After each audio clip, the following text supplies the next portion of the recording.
এইটো কি চব্জি হয় বাৰু চাওকচোন।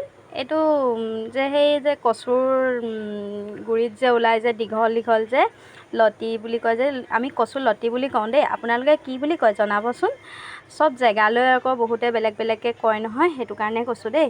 আৰু এইখিনি বস্তুখিনি হয় দেই, এয়া হৈছে বিলাহী, এয়া আছে শুকান মাছ, এয়া আদা নহৰু, আৰু এইখিনি চব নিমখ হালধি মিক্স আছে দেই।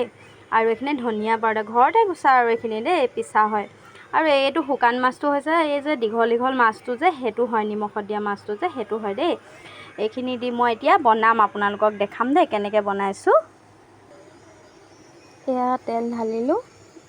কেৰাহীখন নাচাব দেই, মানে এইখন বহুত পুৰণা কেৰাহী হয়, মানে সেইটো কাৰণে এই বস্তুটো চফা কৰিব পৰা নাই।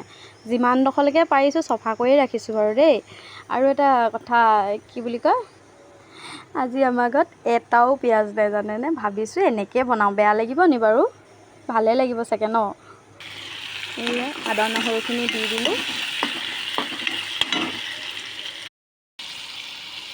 এতিয়া এইখিনি দি দিওঁ।